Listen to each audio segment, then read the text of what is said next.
पुणे ने बनाया, अब दुनिया बुला रही थी। अब तक आपने देखा, घर की याद गहरी थी, मगर रास्ता साफ हो चुका था। आज वो दिन था जब पुणे को छोड़ना था, आगे बढ़ना ही था।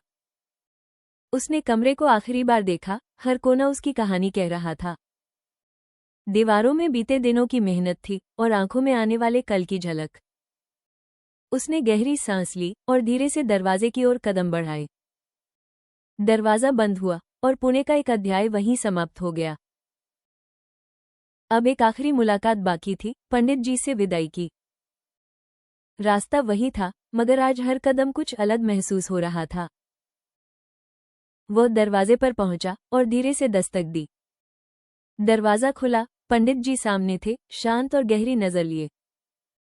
दोनों कुछ देर चुप रहे, जैसे शब्दों से ज्यादा खामोशी बोल रही हो। पंडित जी बोले, अब समय है आगे बढ़ने का, रुकना नहीं। उसने सिर झुकाया और कहा, आपने मुझे नया जीवन दिया है। पंडित जी मुस्कुराए, अब ये जीवन दूसरों के लिए जीना सीखो। यह वाक्य उसके भीतर उतर गया, जैसे कोई दीप जल गया हो। उसने झुककर चरण छुए, आंखें अपने आप भर आईं। पंडित जी ने सिर पर हाथ रखा और चुपचाप आशीर्वाद दिया। जाओ, जो सीखा है उसे दुनिया तक पहुंचाओ, उनकी अंतिम बात थी। वो मुड़ा और बाहर निकल गया, दिल भारी था, कदम मजबूत। कुछ कदम चलकर उसने एक बार पीछे देखा, आखिरी बार।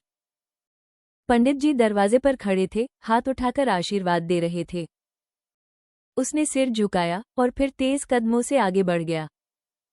पुणे की गलियां पीछे छूट रही थीं, मगर यादें साथ चल रही थीं। हर मोड़, हर रास्ता कुछ सिखाकर ही उसे विदा कर रहा था। पुणे ने मुझे बनाया, यह आवाज भीतर बार बार गूंज रही थी।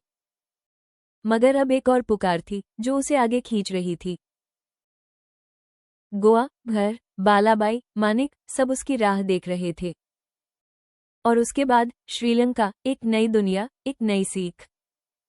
ये सफर अब सिर्फ उसका नहीं था, यह एक बड़े उद्देश्य का था।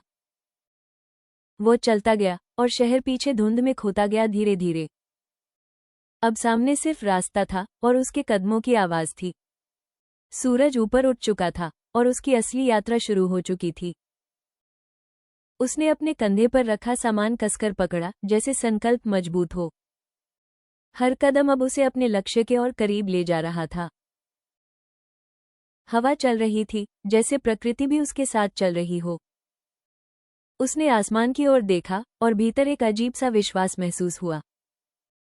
मैं सही रास्ते पर हूं, ये बात अब पूरी तरह साफ हो चुकी थी। अब पीछे कुछ नहीं था और आगे सब कुछ था, जो बनना था। sankartrust.org पर हर दिन इस यात्रा का एक नया पन्ना खुलता है। वो लड़का जो कभी कमजोर था, आज अपने रास्ते पर अडिग था। यह विदाई अंत नहीं थी, यह एक नई शुरुआत की पहली सीढ़ी थी। पुणे पीछे छूट गया था, मगर उसकी सीख हमेशा साथ रहने वाली थी। अब अगला पड़ाव था घर, और फिर एक और बड़ा सफर। उसका दिल भरा हुआ था, मगर कदम रुके नहीं, यही उसकी ताकत थी। ये सफर आसान नहीं था, मगर वो अब आसान रास्ता चाहता भी नहीं था। हर कठिनाई अब उसे और मजबूत बना रही थी, हर कदम एक परीक्षा था। आगे क्या होगा, गोवा में क्या बदलेगा, ये जानने के लिए कल जरूर आना। कहानी जारी रहेगी, आगे कल देखिए।